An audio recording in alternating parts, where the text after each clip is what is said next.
In the glittering ballrooms of New York's Fifth Avenue, where fortunes were made and marriages arranged like business transactions, one woman dared to defy the most powerful man in America. When railroad magnate Duke Harrison Blackwood, heir to an empire that stretched from coast to coast, extended his hand in what society deemed the proposal of the century, Miss Evangeline Harper did the unthinkable. She looked into his cold, calculating eyes and spoke a single word that would shake the very foundations of Gilded Age society. No. But what happened next would prove that some men will stop at nothing to possess what they cannot have, even if it means wagering everything they've built. The autumn of 1887 painted New York's Fifth Avenue in shades of amber and gold, but inside the Harper mansion, Evangeline felt nothing but the chill of impending doom.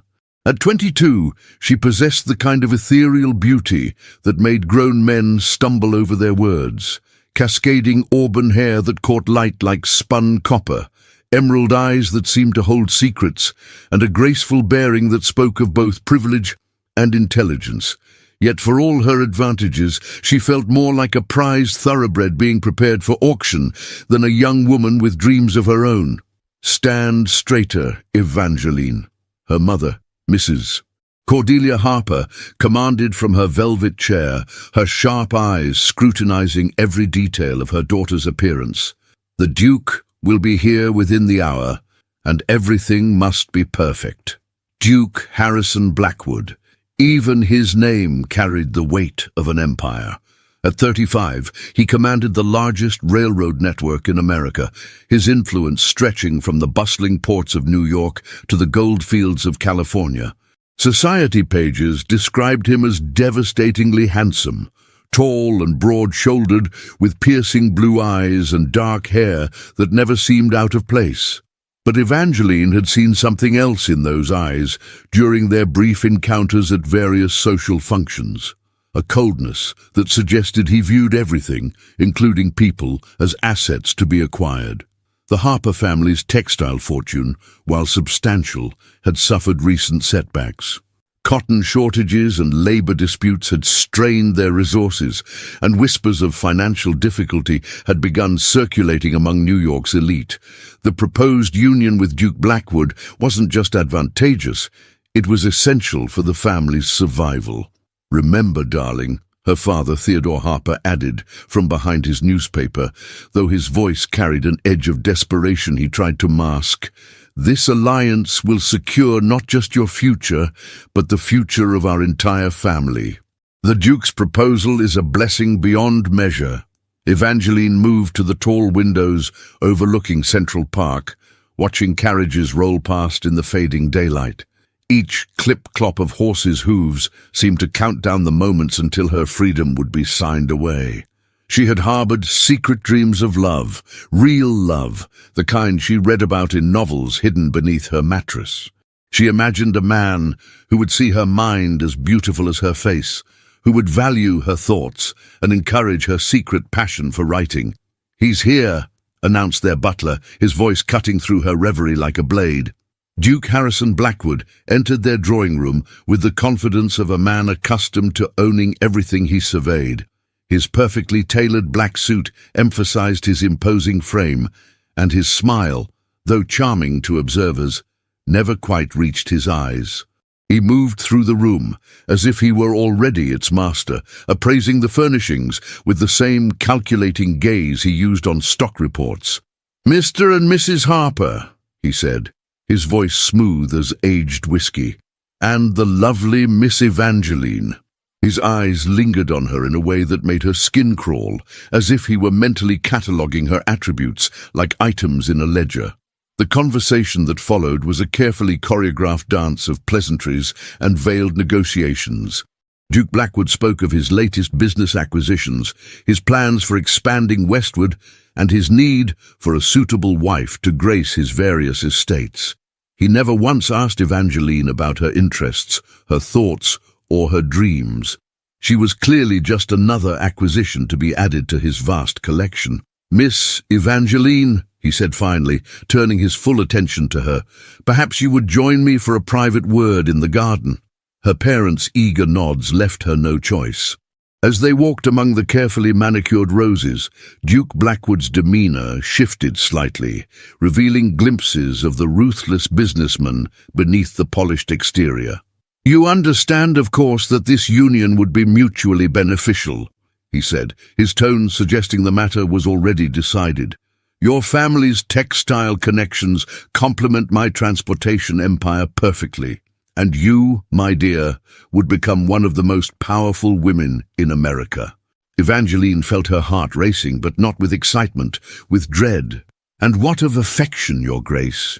What of compatibility and shared interests?" His laugh was cold and dismissive.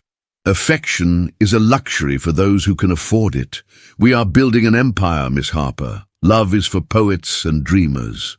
As they returned to the house, Evangeline caught sight of her reflection in the drawing-room mirror. She looked like a beautiful doll, perfectly dressed and positioned, but utterly lifeless. The weight of expectation pressed down on her shoulders like a heavy cloak. Duke Blackwood spent another hour discussing terms with her parents, terms that included not just financial arrangements, but specific clauses about her behavior, her social obligations, and even her correspondence.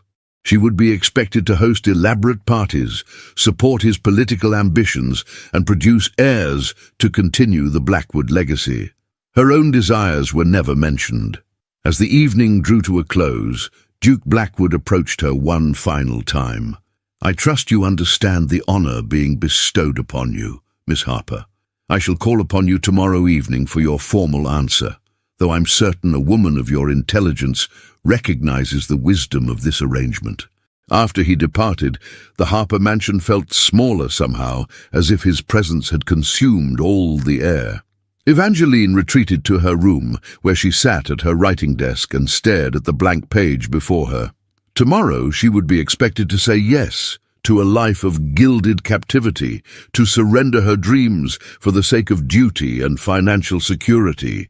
But as she picked up her pen and began to write, not the acceptance letter her parents expected, but a story about a woman who chose her own destiny, Evangeline Harper began to wonder if there might be another way. What would happen if, for once in her carefully controlled life, she dared to disappoint everyone and follow her heart instead? The Blackwood mansion blazed with 1,000 candles on the evening of November 15th, 1887. Duke Harrison Blackwood had spared no expense for what he proclaimed would be the social event of the season, a grand ball where he intended to announce his engagement to Miss Evangeline Harper before New York's most influential families. The mansion's marble halls echoed with the sounds of a full orchestra, while servants in pristine livery glided between guests carrying silver trays of champagne and delicacies imported from Europe. Evangeline arrived with her parents in the Harper family carriage, her heart hammering against her ribs like a caged bird desperate for freedom. She wore a gown of midnight blue silk that her mother had commissioned specifically for this evening, a creation that emphasized her slender waist and highlighted the porcelain perfection of her shoulders. Sapphires glittered at her throat, a gift from Duke Blackwood that felt more like a collar than jewelry.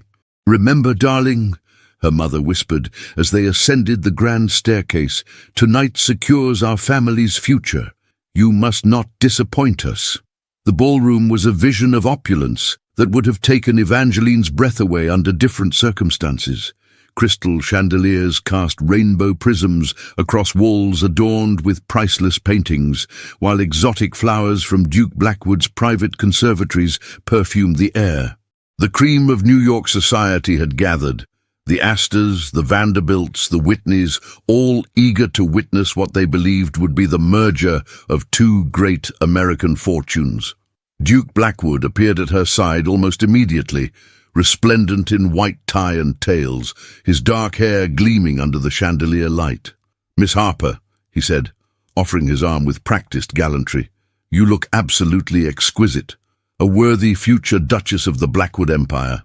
As they moved through the crowd, Evangeline noticed how conversations paused when they passed, how women's fans fluttered with whispered speculations, how men's eyes followed them with a mixture of envy and calculation.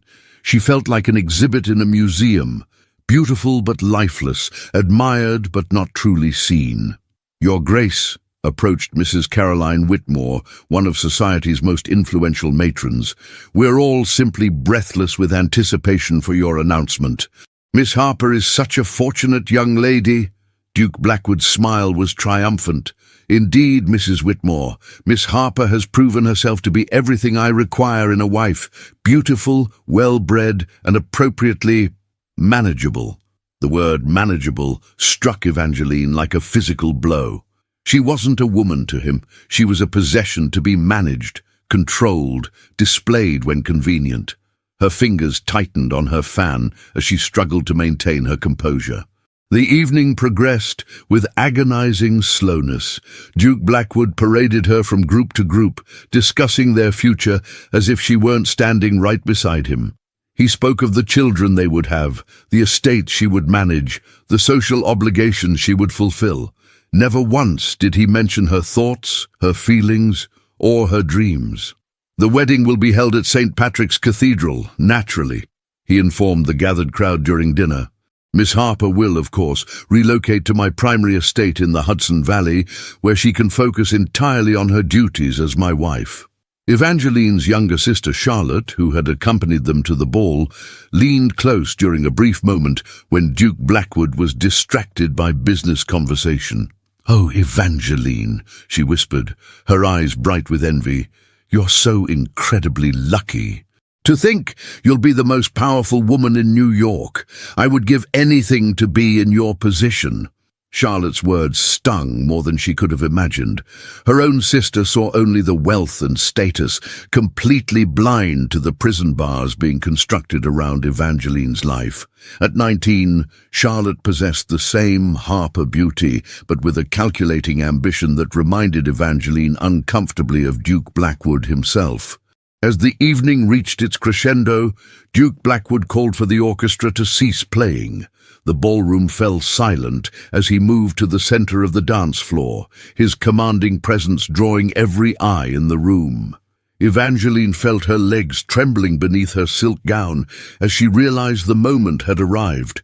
"Distinguished friends," Duke Blackwood's voice carried easily across the vast room, "tonight marks a momentous occasion not just for myself, but for the future of American enterprise. I have the honor of announcing my engagement to Miss Evangeline Harper, a union that will join two of our nation's most prominent families." Applause erupted throughout the ballroom as Duke Blackwood extended his hand toward Evangeline.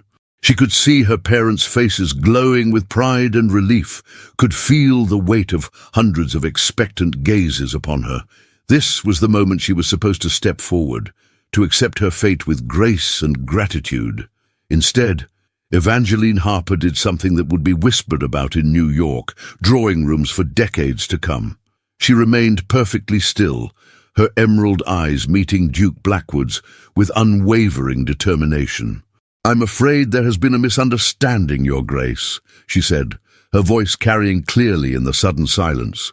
"I have not accepted your proposal, nor do I intend to." The ballroom erupted in gasps and shocked murmurs.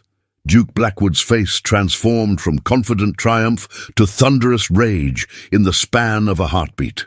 "Miss Harper," he said through gritted teeth, his voice low but audible to those nearby, "surely you jest. We have an arrangement." "You have an arrangement with my parents," Evangeline replied, her voice growing stronger with each word. "But I am not a commodity to be traded, Your Grace. I am a woman with my own mind, my own heart, and my own dreams. And I choose not to marry you." The silence that followed was deafening.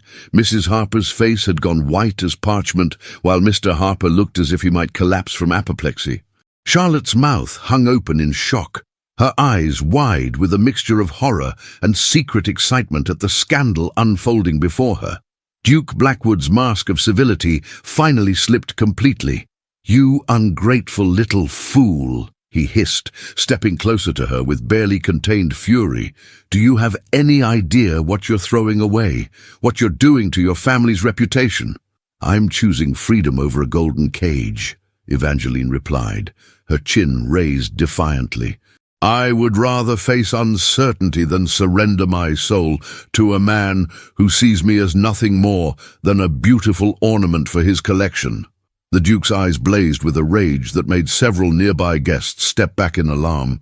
"You will regret this humiliation, Miss Harper. No one refuses Harrison Blackwood and escapes the consequences."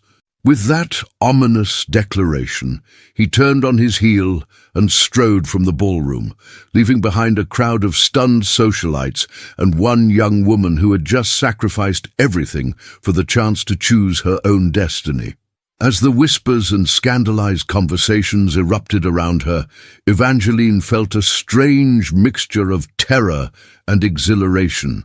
She had burned every bridge, destroyed her family's carefully laid plans, and made an enemy of one of the most powerful men in America.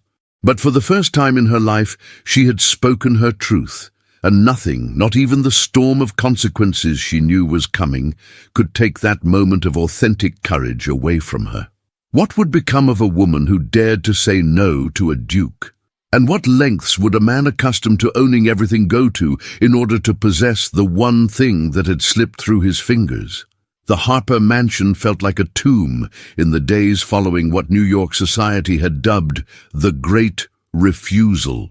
Evangeline's parents moved through their home like ghosts, their faces etched with a mixture of shame and financial terror that grew more pronounced with each passing hour. The morning papers had been merciless, with headlines screaming, "Duke spurned by ungrateful heiress and the Harper scandal rocks high society." Theodore Harper aged a decade in 3 days. His textile business, already struggling, now faced complete social ostracism. Orders were mysteriously cancelled, credit lines withdrawn, and longtime business partners suddenly became unavailable for meetings. Duke Blackwood's influence reached into every corner of New York's commercial world, and his displeasure was being felt like a plague, spreading through the Harper family's livelihood. "You've destroyed us," her mother whispered on the 4th morning, her usually immaculate appearance disheveled, her eyes red from sleepless nights. 22 years I've groomed you for this moment, and you've thrown it all away for what? Pride, foolish romantic notions." Evangeline sat in the morning room, her hands folded in her lap, watching the autumn rain streak down the windows. She had not slept properly since the ball, but neither had she wavered in her conviction. "I've chosen dignity over degradation, Mother. I cannot apologize for that."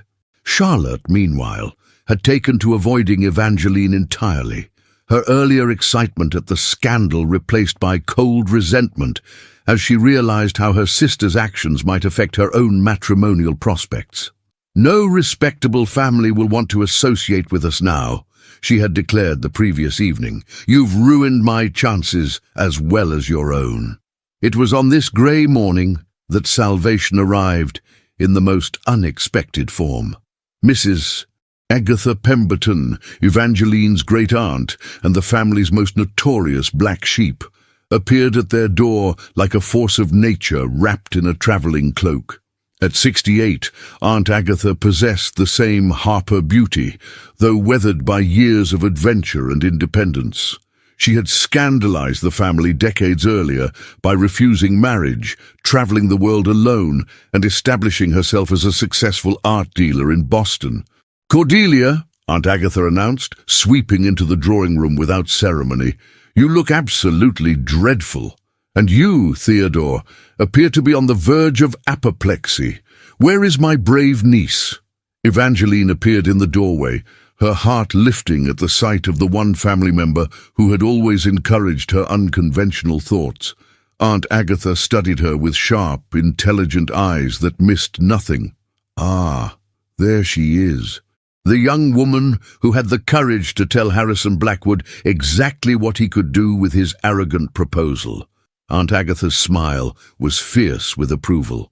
"I came as soon as I heard. Pack your things, my dear. You're coming to Boston with me."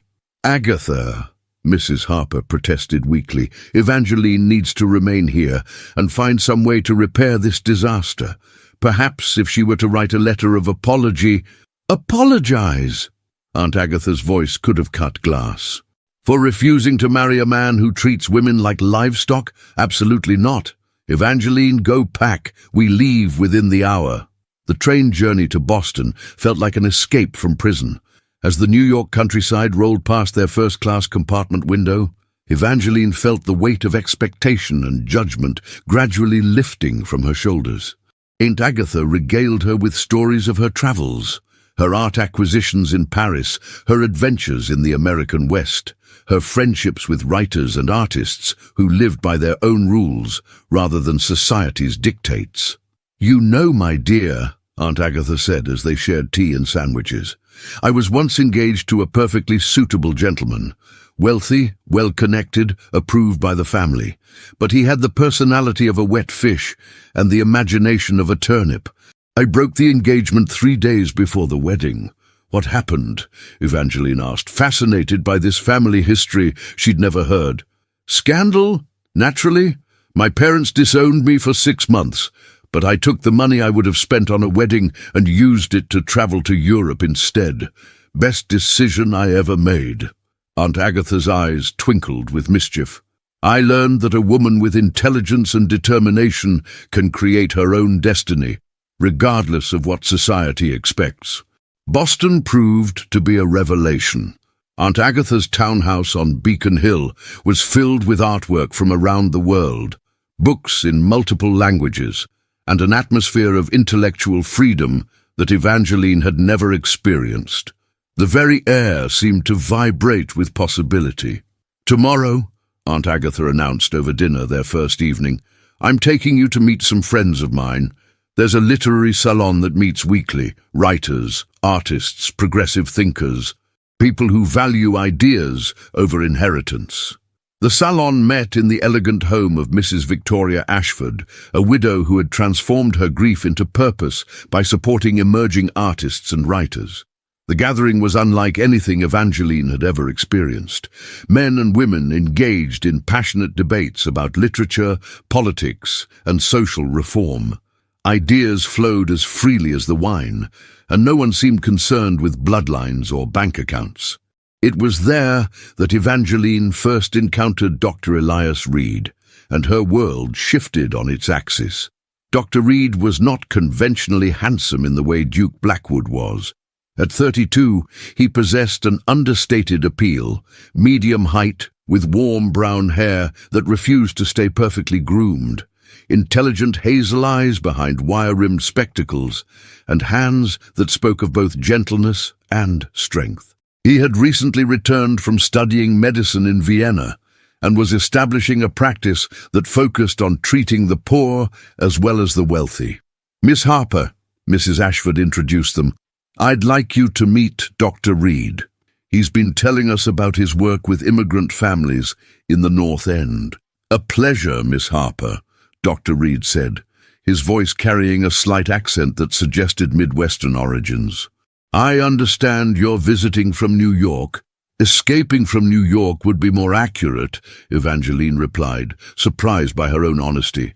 Dr. Reed's eyes showed genuine interest rather than the calculating assessment she was accustomed to from men. "Ah, a fellow refugee from society's expectations. I left Chicago for similar reasons. Too many people who cared more about my family's money than my medical aspirations." "Aye." Their conversation continued throughout the evening, ranging from literature to social reform to the challenges facing modern medicine. Dr. Reed listened to her opinions with respect, challenged her thoughts without condescension, and shared his own dreams of establishing a hospital that would serve all people regardless of their ability to pay. "You have remarkable insights into social issues," he told her as the evening wound down. "Have you considered writing about these topics? The world needs voices like yours." Evangeline felt her heart flutter, not with the nervous dread she'd experienced around Duke Blackwood, but with genuine excitement. "I do write, actually, though nothing that's ever been published." "Perhaps that could change," Dr. Reed suggested with a warm smile. Mrs. Ashford knows several editors who are always looking for fresh perspectives. As they walked home through Boston's gaslit streets, Aunt Agatha observed her niece's glowing expression with satisfaction.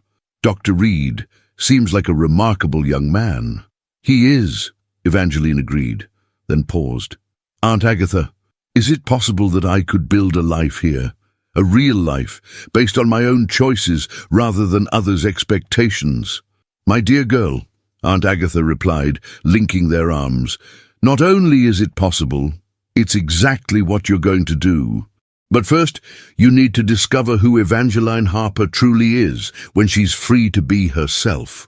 Over the following weeks, Evangeline threw herself into Boston's intellectual community with enthusiasm she'd never known she possessed. She attended lectures at Harvard, participated in discussions about women's suffrage, and began writing articles about social reform that Mrs. Ashford helped her submit to progressive publications. Dr. Reed became a regular part of her life, their friendship deepening with each shared conversation and common cause. He introduced her to his work among Boston's immigrant population, where her natural compassion and quick intelligence made her an invaluable volunteer. For the first time in her life, Evangeline felt useful, valued for her mind rather than her beauty or family connections. But even as she built this new life, letters from New York reminded her that Duke Blackwood had not forgotten her rejection. Her father wrote of continued business pressures, of social ostracism that showed no signs of abating. Charlotte's letters grew increasingly bitter, blaming Evangeline for her own diminished prospects. Most disturbing were the reports that Duke Blackwood had been making inquiries about Evangeline's whereabouts, that he had been heard declaring his intention to reclaim what was promised to him. The man who was accustomed to owning everything he desired had not accepted defeat gracefully. As winter settled over Boston, Evangeline found herself torn between the happiness she was building and the guilt over her family's suffering. Dr. Reed, with his gentle perception, noticed her growing anxiety. "You're troubled," he observed one snowy evening as they walked through the Common after a particularly engaging salon discussion. "Is it your family in New York?" Evangeline nodded, her breath forming clouds in the cold air. "I sometimes wonder if I was selfish to choose my own happiness over their security. Duke Blackwood's revenge has been thorough and merciless." Dr. Reed stopped walking and turned to face her, his expression serious. "Evangeline, you cannot sacrifice your life to appease a tyrant's wounded pride. That would only encourage his behavior and doom some other woman to the fate you escaped." His words carried weight, but Evangeline couldn't shake the feeling that her battle with Duke Blackwood was far from over. What would happen when he discovered her new life, her growing happiness, her budding romance, with a man who saw her as an equal rather than a possession? And what lengths would a man of unlimited resources go to in order to reclaim what he believed was rightfully his? Spring arrived in Boston like a promise fulfilled, and with it came an invitation that would change everything. Mrs. Victoria Ashford burst into Aunt Agatha's drawing room on a brilliant April morning, her eyes sparkling with excitement and a telegram clutched in her gloved hand.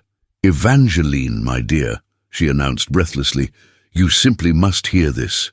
The American Women's Literary Society is hosting their annual gala in New York, and they've specifically requested that you attend as their featured speaker on social reform."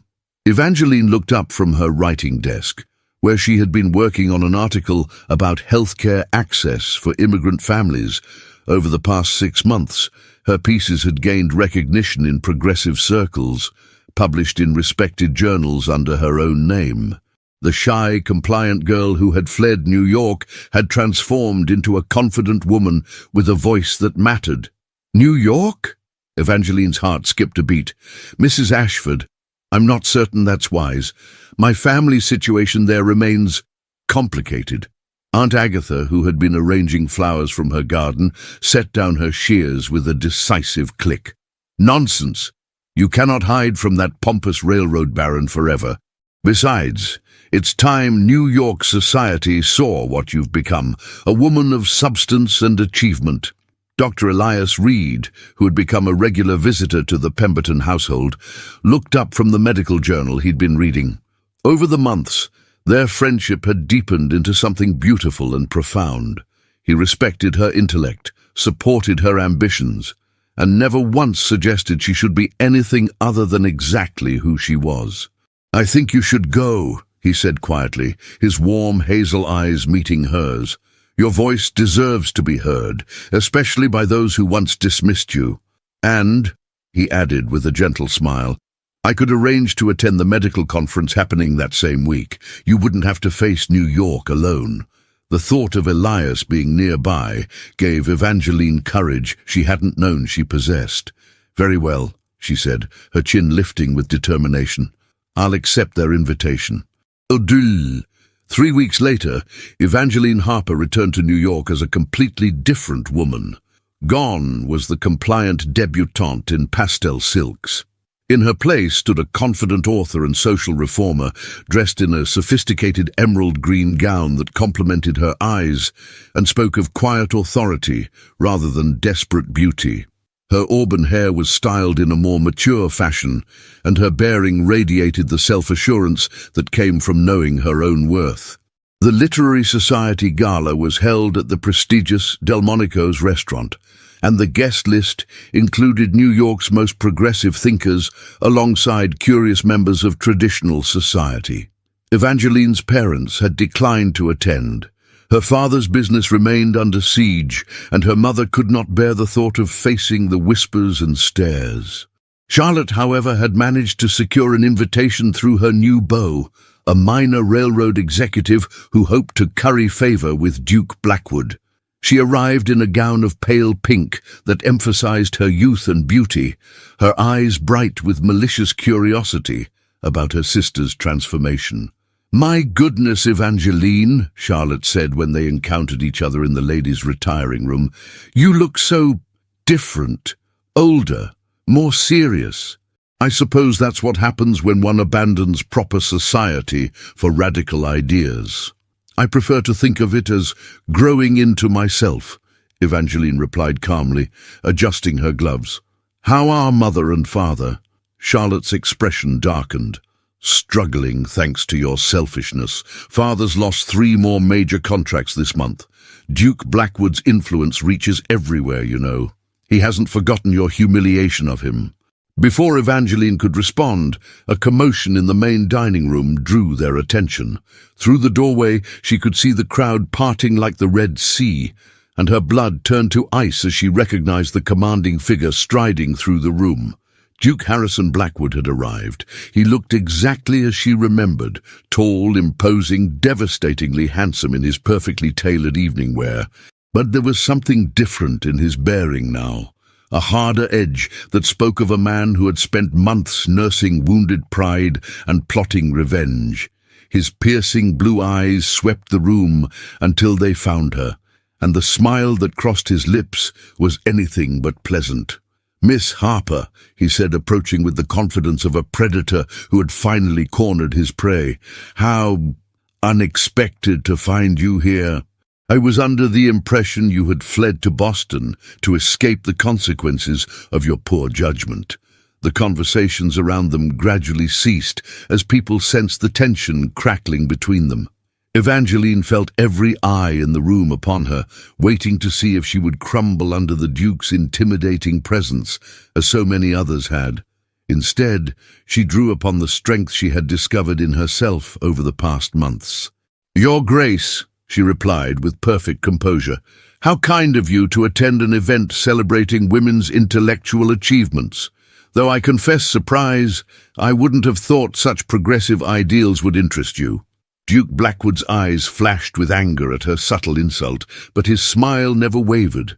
"Oh, I find myself fascinated by progressive women these days, particularly those who mistake temporary independence for permanent freedom. There's nothing temporary about a woman's right to choose her own destiny," Evangeline replied, her voice carrying clearly through the now silent room. "Though I understand that concept might be foreign to someone accustomed to treating people as property." A collective gasp rippled through the crowd. No one spoke to Duke Blackwood with such boldness, certainly not a woman who had already defied him once. The Duke stepped closer, his voice dropping to a dangerous whisper that only she could hear. "You think you've won something, don't you? Playing at being an independent woman in Boston, writing your little articles, pretending you don't need the protection of a powerful husband. But you're still the same naive girl who threw away the opportunity of a lifetime." "You're wrong," Evangeline said, her voice steady despite her racing heart. "I'm not the same woman at all. I've discovered what it means to be valued for my mind, my character, my contributions to society. I've learned the difference between protection and possession." It was at that moment that Dr. Elias Reed appeared at her side, having just arrived from his medical conference. He took in the situation immediately, the tense confrontation, the watching crowd, the barely contained fury in Duke Blackwood's eyes. "Evangeline," he said warmly, offering her his arm, "I believe they're about to announce your speech. Shall we?" Duke Blackwood's gaze shifted to Dr. Reed, and Evangeline saw something dangerous flicker in those cold blue eyes. "And you are?" "Dr. Elias Reed," he replied with quiet dignity, not intimidated by the Duke's imposing presence. "I have the honor of being Miss Harper's close friend." The word friend hung in the air, but everyone present understood its deeper implications. Duke Blackwood's jaw tightened as he realized that Evangeline had not only escaped his control, but had found someone else. Someone who clearly valued her for reasons that had nothing to do with family connections or financial advantage. "How touching," the Duke said, his voice dripping with disdain. "A country doctor and a disgraced debutante. What a perfectly mediocre match." Dr. Reed's expression remained calm, but Evangeline felt the tension in his arm. "I find nothing mediocre about a woman who has the courage to stand up for her principles, even when it costs her everything. That kind of integrity is rarer than any fortune."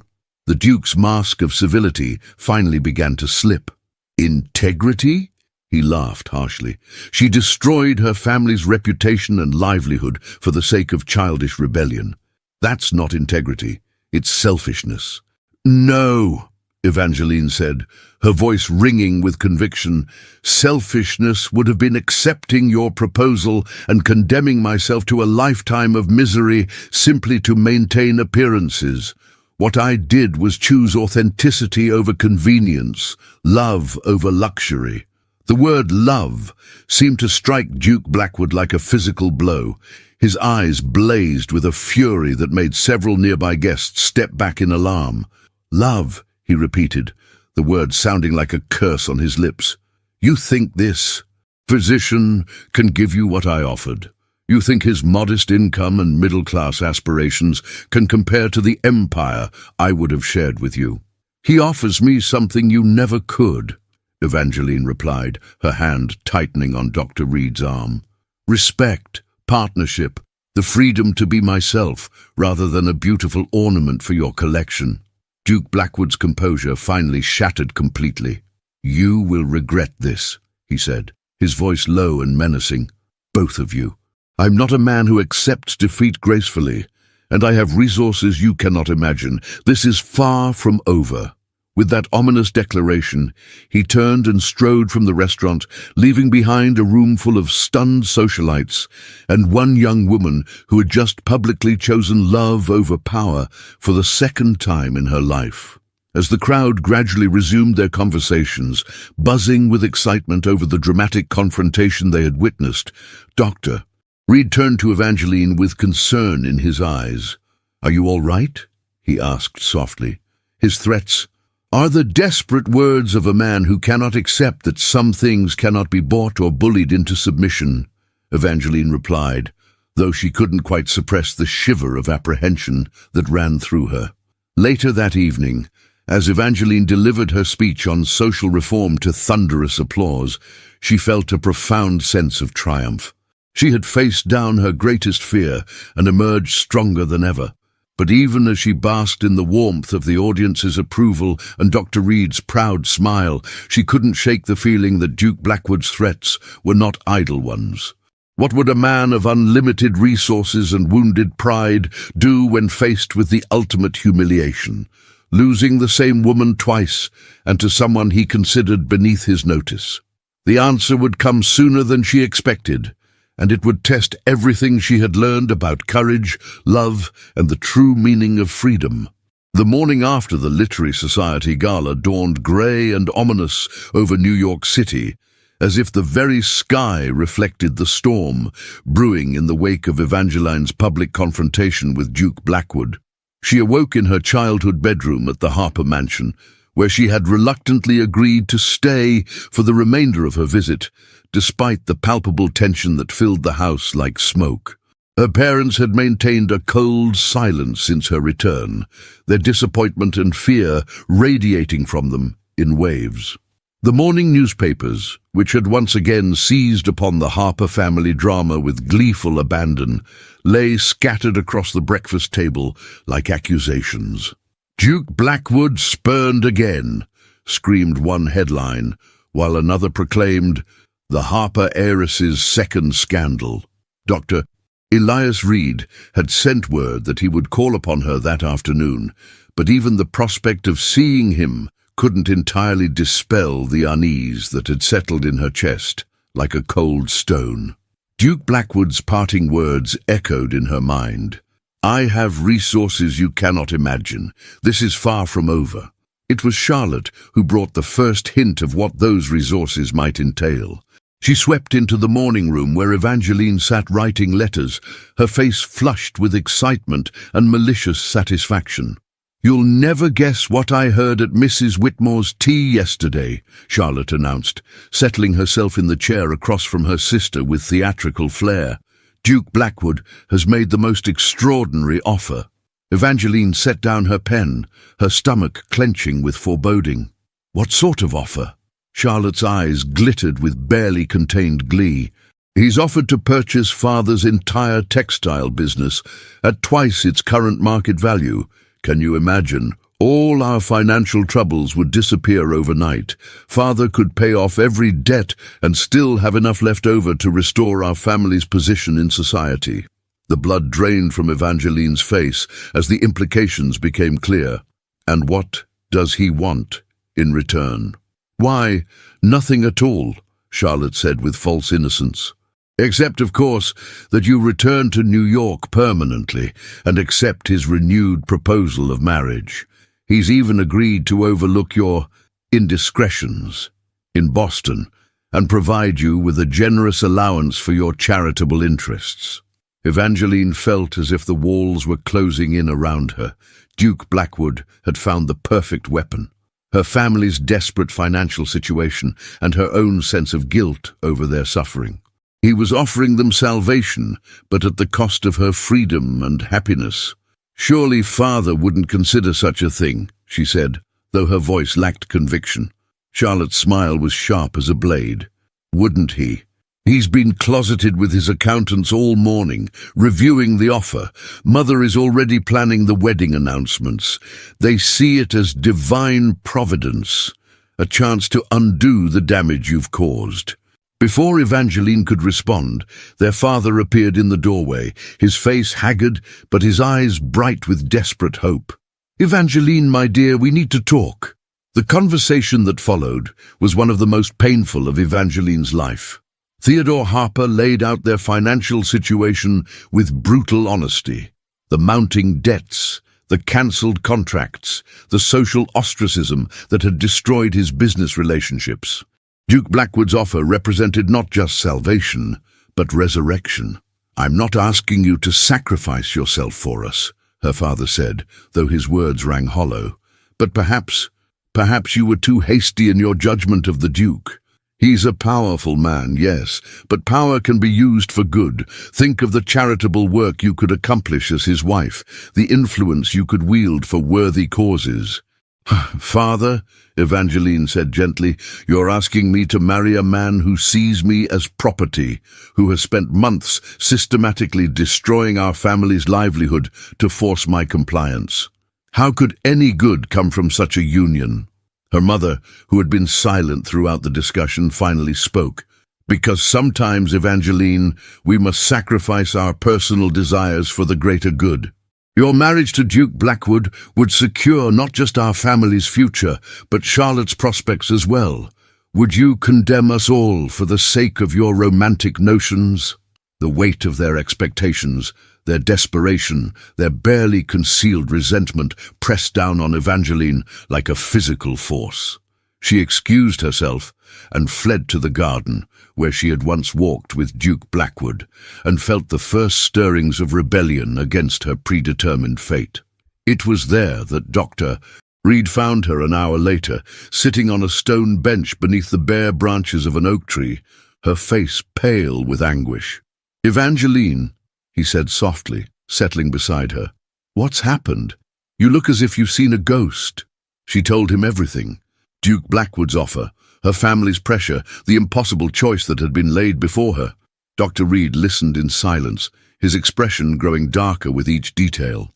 "So he's trying to buy you," he said finally, his voice tight with controlled anger, "like a piece of property at auction." "He's offering my family everything they need to survive," Evangeline replied miserably. "How can I refuse when my selfishness has already caused them so much suffering?" Dr. Reed took her hands in his touch warm and reassuring. "Evangeline, look at me. What Duke Blackwood is doing isn't generosity, it's extortion. He's deliberately created this crisis to force your compliance. If you give in to his demands now, you'll only encourage him to use the same tactics against other women in the future. But my family will survive," Dr. Reed said firmly. "Your father is a capable businessman. With time and effort, he can rebuild without selling his daughter to a tyrant. But if you sacrifice yourself to Duke Blackwood's ego, you'll never recover from that choice." Evangeline felt tears threatening to spill over. "I don't know if I'm strong enough to watch them suffer while I pursue my own happiness." Dr. Reed was quiet for a long moment, and when he spoke again, his voice carried a weight of decision that made her heart skip. "Then perhaps it's time I made my own position clear." He slipped from the bench to kneel before her, pulling a small velvet box from his coat pocket. Evangeline's breath caught in her throat as he opened it to reveal a simple but beautiful sapphire ring. Not the ostentatious display of wealth that Duke Blackwood would have chosen, but something elegant and meaningful. "Evangeline Harper," Dr. Reed said, his voice steady despite the emotion in his eyes. "I love you. Not for your beauty, though you are beautiful. Not for your family's connections, though I respect them. I love you for your courage, your compassion, your brilliant mind, and your generous heart. Will you do me the honor of becoming my wife?" The contrast between this proposal and Duke Blackwood's arrogant assumption of her compliance could not have been starker. Dr. Reed was offering her partnership, respect, and genuine love, everything she had dreamed of but never dared hope for. "Yes," she whispered, then louder. "Yes, Elias. Yes, with all my heart." As he slipped the ring onto her finger, Evangeline felt a surge of strength and clarity. This was her choice, made freely and with full knowledge of the consequences. Whatever Duke Blackwood's reaction, whatever pressure her family applied, she would not waver again. The announcement of their engagement sent shockwaves through both families. Dr. Reed's modest but respectable background made him an acceptable match in normal circumstances, but these were far from normal circumstances. The Harper family's reaction was swift and devastating. "You've doomed us all," her mother declared, her voice breaking with despair. "Duke Blackwood will withdraw his offer, and we'll lose everything. How can you be so selfish?" Charlotte was even more vicious in her condemnation. "You've destroyed my chances along with your own," she spat.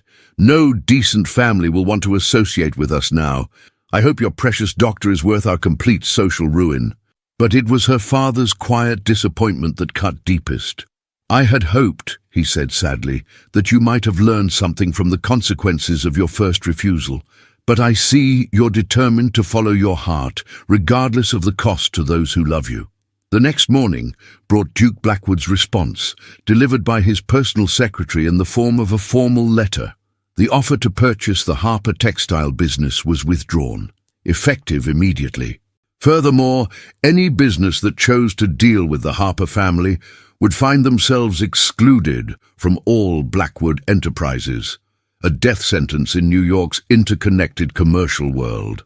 But the letter also contained something unexpected, a personal note from Duke Blackwood himself, written in his bold, aggressive handwriting.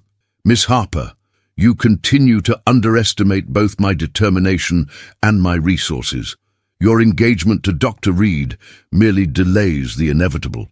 I'm prepared to wait, to watch, and to act when the moment is right. You will be mine one way or another. Some prizes are worth any price." Dr. Reed read the note with growing alarm. "Evangeline, this sounds like more than wounded pride. This man is obsessed with you. Perhaps we should consider leaving New York immediately." "And go where?" Evangeline asked, though she was beginning to think he might be right. "He has resources across the country, and I won't spend my life running from him." But their wedding was planned for the following month, a simple ceremony that would take place in Boston under Aunt Agatha's protective auspices. But as the date approached, Duke Blackwood's presence seemed to loom over their preparations like a dark cloud. Reports reached them of his inquiries about Dr. Reed's background, his medical practice, his family in Chicago. The Duke was clearly gathering information, looking for weaknesses to exploit. More disturbing still were the rumors that he had been making discreet inquiries about the legality of various business practices, as if searching for grounds to bring charges against his rivals. "He's looking for a way to destroy you professionally," Evangeline told Dr. Reed one evening as they walked through Boston Common. "I can't let you suffer for my choices." "Our choices," Dr. Reed corrected firmly. "We're in this together now, Evangeline. Whatever Duke Blackwood plans, we'll face it as husband and wife." But even as they spoke of facing the future together, both knew that Duke Blackwood's obsession with possessing Evangeline had moved far beyond rational business competition. They were dealing with a man who had never been denied anything he wanted, and who possessed the resources to make their lives a living hell if they continued to defy him. The question was no longer whether Duke Blackwood would strike again, but when, and whether their love would be strong enough to survive whatever weapon he chose to wield against them. As their wedding day approached, Evangeline found herself torn between joy at her approaching marriage and dread at what Duke Blackwood might do to prevent it. She had chosen her path, but the cost of that choice was still being calculated, and she feared the final price might be higher than even she was prepared to pay. 6 months after her wedding to Dr. Elias Reed, Evangeline stood at the tall windows of their brownstone home on Commonwealth Avenue, watching the first snow of winter transform Boston into a crystalline wonderland. The morning light filtered through the frost-etched glass, casting dancing patterns across the Persian rug that had been Aunt Agatha's wedding gift. Her reflection gazed back at her, a woman transformed, no longer the frightened debutante who had fled New York in disgrace, but someone who had found her true self in the freedom to choose her own path. The simple gold band on her finger caught the winter sunlight as she adjusted the heavy velvet curtains. It was so different from the ostentatious engagement ring Duke Blackwood would have bestowed upon her. No massive diamonds or precious stones to announce her owner's wealth to the world. Instead, this modest circle of gold represented something infinitely more valuable, a partnership freely chosen, a love freely given, and a future built on mutual respect rather than financial transaction. Their home reflected the life they had built together, comfortable but not ostentatious, filled with books, medical journals, and the artwork of struggling artists they had befriended. The walls displayed not portraits of ancestors or expensive paintings meant to impress visitors, but photographs from their work in Boston's immigrant neighborhoods, sketches by local artists, and framed copies of Evangeline's published articles on social reform. Mrs. Reed, called Mary O'Sullivan from the hallway, her Irish accent still thick despite 3 years in America. The young woman had come to them through Dr. Reed's work at the free clinic, a widow with 2 small children who needed both employment and medical care. In Duke Blackwood's household, she would have been invisible, just another servant to be ordered about. Here, she was part of their extended family, her opinions valued and her children welcome to play in their garden. "There's a gentleman here to see you, ma'am. Says he's come all the way from New York on urgent business. Looks like quality, he does, but not the sort that puts on airs." Evangeline's blood turned to ice water in her veins. For months, she and Elias had lived in peaceful obscurity, building their life together without interference from the shadows of her past. She had begun to hope, perhaps foolishly, that Duke Blackwood's obsession with possessing her had finally burned itself out, that he had found some other target for his vindictive attention, or simply grown tired of his pursuit. But as she made her way to the front parlor, her heart hammering against her ribs like a caged bird, she steeled herself for another confrontation with the man who had haunted her dreams for so long. Instead, she found herself face to face with a distinguished gentleman in his 50s, impeccably dressed in a charcoal grey suit that spoke of wealth without ostentation. His silver hair was perfectly groomed, but his eyes held a kindness that reminded her somehow of her father in happier times. "Mrs. Reed," he said, rising from the wingback chair where he had been waiting and offering her a respectful bow. "My name is James Morrison, and I'm an attorney representing certain interested parties in New York. I apologize for calling without an appointment, but the matter I wish to discuss is both urgent and delicate. Might I have a word with you privately?" Evangeline's first instinct was to refuse, to have Mary show this stranger to the door before he could deliver whatever message Duke Blackwood had sent. But something in the man's manner, a genuine respect in his bearing, a warmth in his eyes that spoke of integrity rather than calculation, made her pause. "Very well, Mr. Morrison," she said, settling herself in the chair across from him while maintaining a careful distance. "Though I should warn you that if you've come here on behalf of Duke Blackwood, you're wasting both our time. My position regarding that gentleman has not changed, and never will." Mr. Morrison's expression shifted to one of surprise, then understanding. "Ah, I see why you might assume that, given your history with the Duke. But I assure you, Mrs. Reed, I represent parties who are very much opposed to Duke Blackwood's interests. In fact, what I'm about to tell you may come as quite a shock." Over the next hour, as snow continued to fall outside their windows and the fire crackled warmly in the grate, Mr. Morrison revealed a story that changed everything Evangeline thought she knew about her situation. He represented a consortium of New York businessmen, politicians, and reformers who had been quietly building a case against Duke Blackwood for years.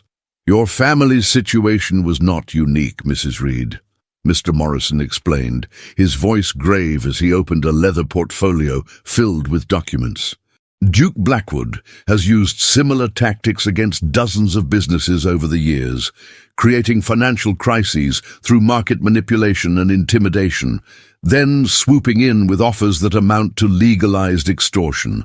But your very public rejection of his advances and the courage you showed in standing up to him, not once but twice, has inspired others to come forward with their own stories." He withdrew a thick folder from his briefcase, its contents representing months of careful investigation. "We've been building a comprehensive case against Duke Blackwood's business empire, antitrust violations, illegal monopolistic practices, intimidation of competitors, bribery of public officials, and systematic destruction of any individual or business that dares to cross him. Your testimony about his threats and his deliberate sabotage of your family's textile business could be the final piece we need to bring him to justice." Evangeline studied the papers with growing amazement and horror. Page after page detailed a pattern of abuse that stretched back years. Small businesses destroyed for refusing to sell to Blackwood interests, families ruined for social slights, women harassed and intimidated for rejecting the Duke's advances. The scope of his vindictive empire was staggering. "You're saying that other families have suffered as mine did?" she asked, her voice barely above a whisper. "Dozens of them, Mrs. Reed. The Hendersons lost their shipping company after their daughter refused to dance with Duke Blackwood at a charity ball. The Morgans' banking business was systematically undermined after they supported a political candidate the Duke opposed. The Ashfords..." Mr. Morrison paused, consulting his notes. "Their department store was driven into bankruptcy after they refused to give Duke Blackwood exclusive supplier contracts on terms that would have ruined their other vendors. Each name was a revelation, each story a mirror of her own family's suffering. Evangeline had thought her struggle with Duke Blackwood was personal, a battle between her desire for freedom and his need to possess her. But she was beginning to understand that her defiance had been part of something much larger, a stand against a system that treated people as commodities to be bought, sold, and discarded at will. "But why come to me?" she asked. "Surely these other families, these business owners, would have more concrete evidence of his illegal practices." Mr. Morrison leaned forward, his expression intense. "Because you, Mrs. Reed, are the one who got away. You're the woman who publicly humiliated Duke Blackwood not once, but twice, who chose love over luxury and proved that his money couldn't buy everything he wanted. Your story has captured the public imagination in a way that dry business disputes never could. You've become a symbol of resistance to his tyranny."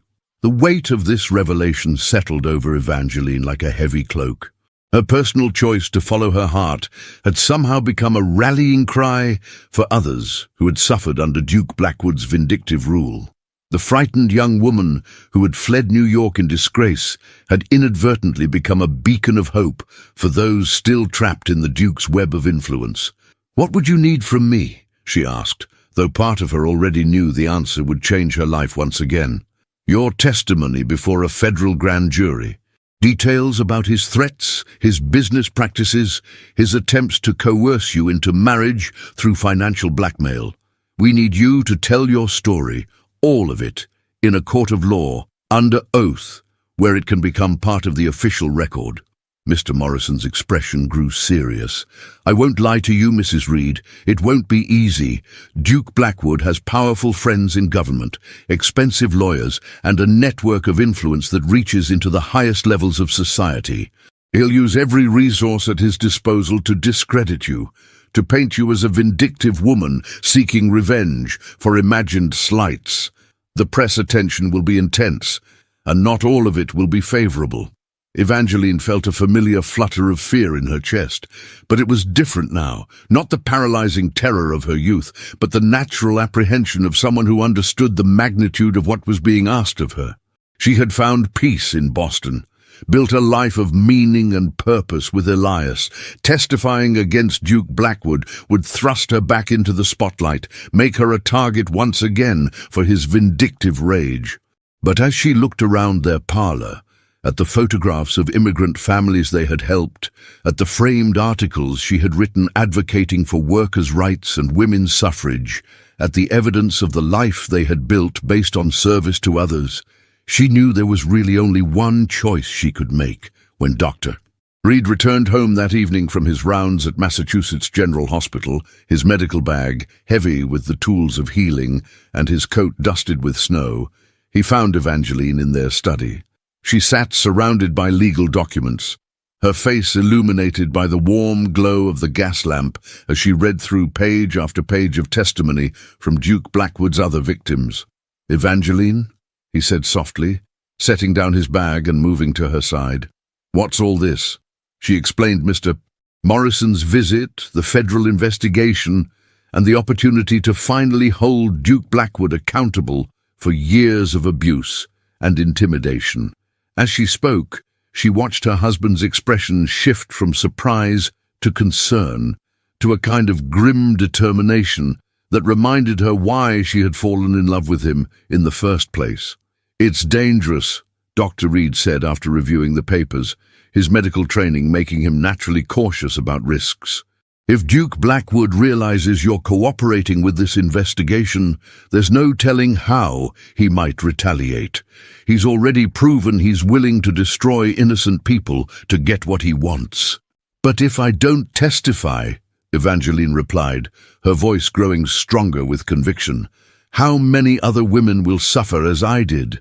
How many families will be destroyed by his vindictive pride? How many young girls will be forced into marriages with men who see them as property rather than people?" Dr. Reed took her hands in his touch warm and reassuring as always. "Then we do this together," he said simply. "If you're determined to testify, I'll be there every step of the way. We'll face whatever comes as husband and wife, as partners in every sense of the word."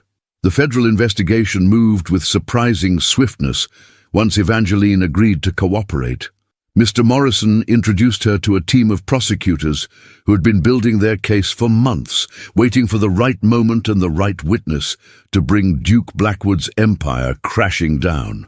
The lead prosecutor, a sharp-eyed woman named Sarah Whitman, who had fought her way through Harvard Law School, despite the prejudices of her male classmates, understood immediately the power of Evangeline's story. "You represent something Duke Blackwood can't understand or control," she explained during one of their preparation sessions. "You're a woman who chose authenticity over security, love over luxury, principle over profit. In a society that teaches women to be grateful for whatever scraps of power men choose to give them, you demanded the right to choose your own destiny." The preparation for Evangeline's testimony was exhaustive and emotionally draining. She had to relive every detail of her encounters with Duke Blackwood, from their first meeting in her parents' drawing room to his threats at the Literary Society gala. She had to describe the systematic destruction of her family's business, the social ostracism they had faced, and the impossible choice she had been forced to make between her own happiness and her family's survival. But as painful as the process was, it was also liberating. For the first time, Evangeline was able to see her story not as a series of personal failures and rebellions, but as part of a larger pattern of abuse that had affected countless innocent people. Her refusal to submit to Duke Blackwood's will had not been selfish or naive. It had been an act of courage that had inspired others to come forward with their own stories of suffering and resistance. The trial itself became a sensation that captured the attention of the entire nation. Newspapers from coast to coast covered every detail of the proceedings, and the courtroom was packed daily with spectators eager to witness the downfall of one of America's most powerful men. The story had everything the public craved: wealth, power, romance, betrayal, and the ultimate triumph of good over evil. Evangeline's testimony was the centerpiece of the prosecution's case. Dressed in a simple but elegant navy blue dress that emphasized her dignity rather than her beauty, she took the witness stand with a composure that belied the terror she felt inside. For 3 days, she answered questions about her relationship with Duke Blackwood, his threats and intimidation tactics, and the systematic campaign of revenge he had waged against her family. The defense attorneys, as Mr. Morrison had predicted, tried every tactic to discredit her. They painted her as a vindictive woman seeking revenge for imagined slights, a social climber who had rejected Duke Blackwood's generous offer and now sought to destroy him out of spite. They questioned her morals, her motivations, and her right to speak for the other victims of the Duke's abuse. But Evangeline had learned much about herself in the months since her wedding. The frightened young woman who had once cowered before Duke Blackwood's intimidating presence was gone, replaced by someone who had found her voice and her strength. She answered every question with calm dignity, never allowing the defense attorneys to rattle her or make her doubt the truth of her own experience.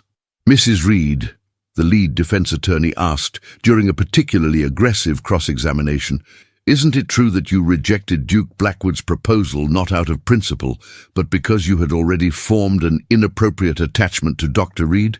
Evangeline met his gaze steadily, her voice clear and unwavering.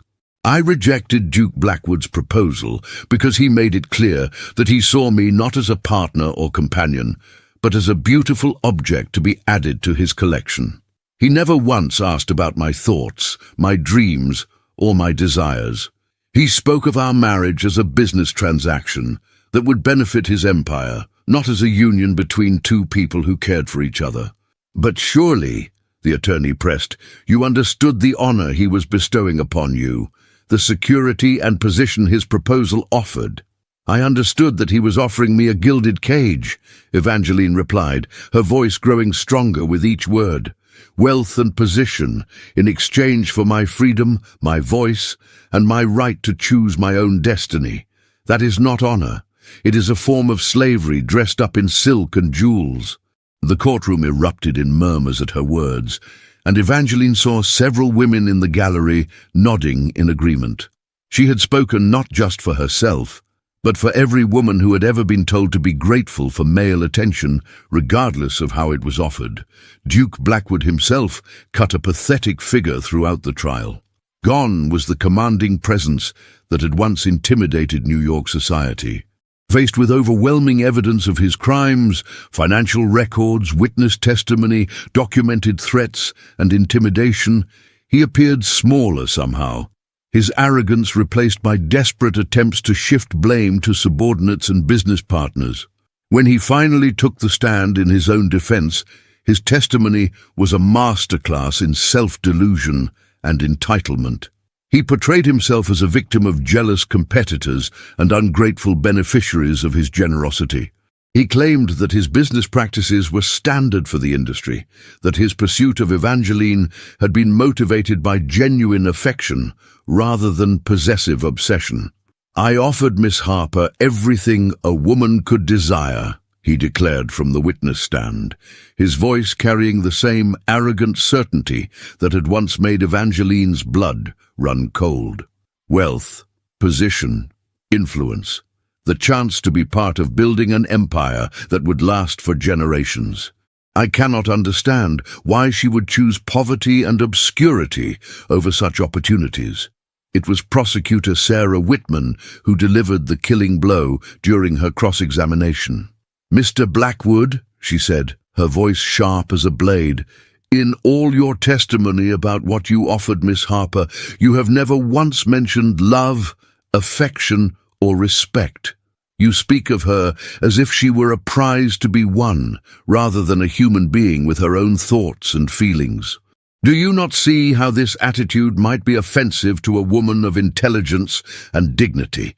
Duke Blackwood's face flushed with anger at the question. Miss Harper was a foolish girl who allowed romantic notions to cloud her judgment. She threw away the opportunity of a lifetime for the sake of childish rebellion.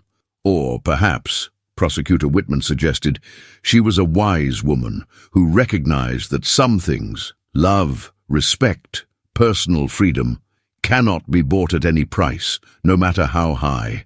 The jury deliberated for less than 4 hours before returning with their verdict. Guilty on all counts, antitrust violations, extortion, intimidation, conspiracy to restrain trade, and a dozen other charges that would ensure Duke Blackwood spent the next decade behind bars. When the verdict was read, Evangeline felt not triumph, but a profound sense of relief. The man who had haunted her dreams for so long, who had seemed so powerful and untouchable, was finally being held accountable for his actions. Justice had been served, not just for her, but for all the families and individuals who had suffered under his vindictive rule. But it was Duke Blackwood's reaction to the sentencing that provided the most telling insight into his character.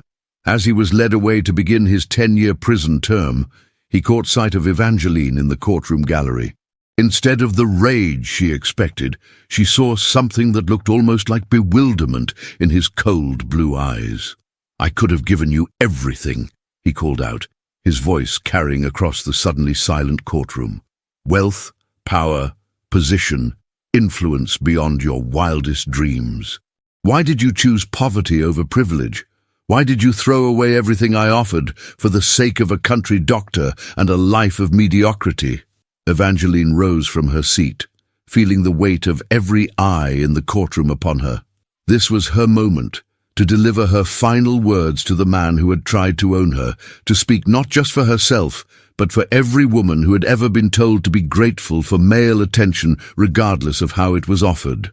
"Because you never understood that some things cannot be bought, Your Grace," she said, her voice clear and steady, carrying to every corner of the packed courtroom. "Love, respect, dignity, the right to choose one's own destiny, these have no price because they can only be freely given. I chose a life of meaning over a life of luxury, authenticity over artifice, partnership over possession, and I have never regretted that choice for a single moment." She paused, looking directly into his eyes for what she knew would be the last time. "You offered me your entire fortune to say yes to your proposal.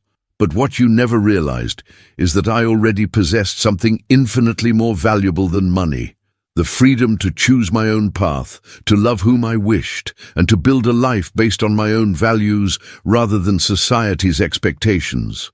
That freedom is worth more than all the gold in your vaults." As Duke Blackwood was led away, his face a mask of confusion and defeat, Evangeline felt a chapter of her life finally closing.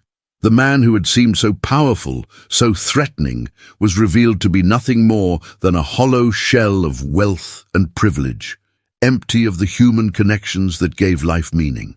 The aftermath of the trial brought changes that Evangeline could never have anticipated.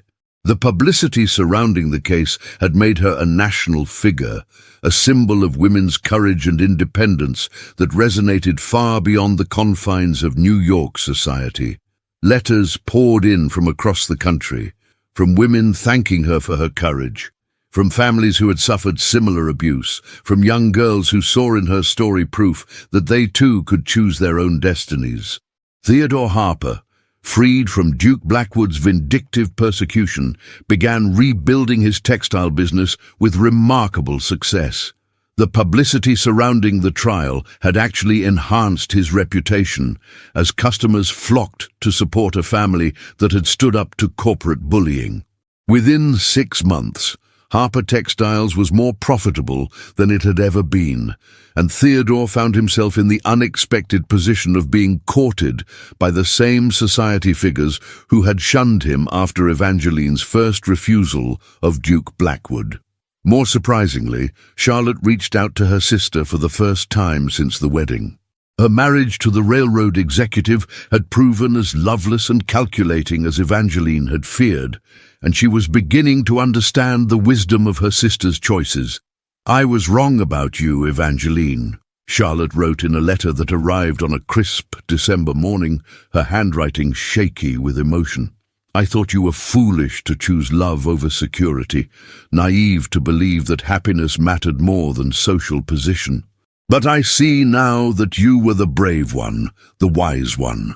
I married for position and wealth, and I am miserable every day of my life. My husband treats me like a beautiful ornament, useful for entertaining his business associates, but otherwise ignored. I have everything I thought I wanted, and I have never been more unhappy." The letter continued for several pages, Charlotte pouring out her regret and loneliness, her growing understanding of what Evangeline had tried to tell her about the difference between a marriage of convenience and a union of hearts. "Perhaps," she concluded, "we might correspond again. I find myself in need of a sister's wisdom, and I hope it's not too late to repair the damage my jealousy and short-sightedness have caused." Even more gratifying was the flood of professional opportunities that came Evangeline's way following the trial. Publishers competed to print her articles on social reform, women's rights, and the dangers of unchecked corporate power. She was invited to speak at universities, women's clubs, and reform organizations across the country, her story serving as inspiration for a new generation of women who refused to accept the limitations society tried to place upon them. "You've become quite famous," Dr. Reed observed one snowy evening as they sorted through the latest batch of speaking invitations and interview requests. "The woman who said no to a duke and brought down an empire. I'm married to a celebrity. I prefer to think of myself as the woman who said yes to her own life," Evangeline replied, settling into her husband's arms before their fireplace, the flames casting dancing shadows across their book-lined study. Everything else was just the natural consequence of that choice. Their life together had indeed blossomed beyond anything Evangeline could have imagined during those dark days when she first fled New York. Dr. Reed's medical practice had grown to include a free clinic that served Boston's immigrant population, funded in part by the proceeds from Evangeline's writing and speaking engagements. Their home had become a gathering place for reformers, artists, and progressive thinkers who valued ideas over inheritance and character over connections. They had also become foster parents to 3 children from the immigrant community, siblings whose parents had died in a tenement fire, leaving them with no family and no resources. In Duke Blackwood's world, such children would have been invisible, relegated to orphanages or workhouses. But in the Reed household, they were cherished members of the family, their different backgrounds and languages adding richness to the tapestry of their daily life. Mama Evangeline, called little Sophia, the youngest of their foster children, running into the study with her dark curls bouncing and her eyes bright with excitement. "Papa Elias says you're going to speak to the ladies at the big school tomorrow. Will you tell them about the mean duke who tried to buy you?" Evangeline laughed, lifting the 6-year-old onto her lap. "I'll tell them about the importance of choosing your own path, sweetheart, about how every person, man or woman, rich or poor, has the right to decide their own destiny. Even little girls like me?" Sophia asked, her accent still carrying traces of her Italian heritage. "Especially little girls like you," Evangeline assured her, smoothing the child's unruly curls. "You can grow up to be anything you want to be, a doctor like Papa Elias, a writer like me, or something entirely different that no one has even thought of yet." As winter deepened over Boston, Evangeline reflected on the extraordinary journey that had brought her to this moment. A year and a half ago, she had been a frightened young woman trapped in a golden cage, her future predetermined by others' expectations and her own lack of courage to resist. Now she was a published author, a respected advocate for social reform, a loving wife and mother, and most importantly, a woman who had chosen her own destiny and inspired others to do the same. The simple life she shared with Dr. Reed was everything Duke Blackwood's wealth could never have provided. Their home was filled with laughter, meaningful conversation, and the deep satisfaction that came from work that mattered. They treated the poor alongside the wealthy in Dr. Reed's practice hosted salons where ideas flowed freely, regardless of the speaker's social status, and supported causes that made a real difference in people's lives. On Christmas Eve, as snow fell softly outside their windows, and the warmth of their love filled every corner of their modest but comfortable home, Evangeline understood that she had indeed bloomed where she was planted. Not in the artificial hothouse of Duke Blackwood's empire, where she would have been a beautiful but lifeless ornament, but in the rich soil of authentic choice, genuine love, and purposeful work. Their Christmas celebration was a reflection of the life they had built together, simple but meaningful, focused on connection rather than display. The children they had fostered hung stockings by the fireplace alongside their own, while Aunt Agatha regaled them all with stories of her latest adventures in the art world. Dr. Reed's parents had traveled from Chicago to spend the holidays with them, and even some of their immigrant neighbors joined them for Christmas dinner, the dining room filled with a dozen different languages and the universal language of love and acceptance. As Evangeline looked around the table at the faces of the people she loved, her husband's gentle smile, the children's excited chatter, Aunt Agatha's twinkling eyes, the grateful expressions of neighbors who had found not just medical care but genuine friendship in their home, she felt a profound sense of gratitude for the path that had led her here. The woman who had once been valued only for her beauty and breeding had become something far more precious, a person of substance, courage and conviction. She had learned that true wealth lay not in bank accounts or social position, but in the richness of human connection, the satisfaction of meaningful work, and the freedom to choose one's own values and live by them. Duke Blackwood had offered her his entire fortune to say yes to his proposal, believing that money could buy anything and anyone. But Evangeline had discovered something infinitely more valuable than his wealth, the priceless treasure of a life lived on her own terms, surrounded by people who loved her not for what she could provide them, but for who she truly was. In choosing to say no to a life of gilded captivity, she had said yes to everything that truly mattered. And in the end, she had gained everything by refusing to be bought, while Duke Blackwood had lost everything by believing that love, respect, and human dignity were commodities that could be purchased like any other goods. It was a lesson that would echo through the halls of power for generations to come, a reminder that some things, the most important things, would always remain beyond the reach of even the wealthiest man's grasp. Love freely given, respect earned through character rather than coercion, and the dignity that came from choosing one's own path, these were treasures that no amount of money could ever buy. As the snow continued to fall outside their windows and the fire crackled warmly in the grate, Evangeline Reed smiled and pulled her family closer, knowing that she had found something rarer and more precious than all of Duke Blackwood's gold. A life of authentic happiness, built on the foundation of her own choices and sustained by the love of people who saw her true worth. She had bloomed exactly where she chose to plant herself, and the garden of her life was more beautiful than any hothouse could ever be. What an incredible journey we've witnessed together. From Evangeline's courageous refusal in a New York ballroom to her triumph in a federal courtroom, we've seen how one woman's determination to choose her own destiny changed not just her life, but the lives of countless others who suffered under Duke Blackwood's tyranny. This story reminds us that true power doesn't come from wealth or position, but from the courage to stand up for what's right, even when the cost seems unbearable. Evangeline's choice to say no to a duke's fortune and yes to authentic love shows us that the most valuable things in life, respect, dignity, genuine connection, can never be bought or sold. If this tale of courage, love, and justice resonated with you, please subscribe to our channel for more incredible stories of people who dared to defy expectations and change their world.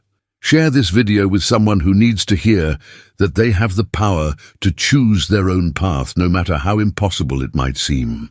And tell us in the comments, what would you have done in Evangeline's position?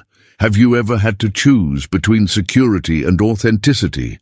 Your stories inspire us and remind us that courage comes in many forms. Remember, like Evangeline Harper Reed, you have the power to bloom wherever you choose to plant yourself. Sometimes the most beautiful gardens grow not in gilded greenhouses, but in the rich soil of freedom, love, and authentic choice. Thank you for joining us on this journey, and we'll see you in the next story.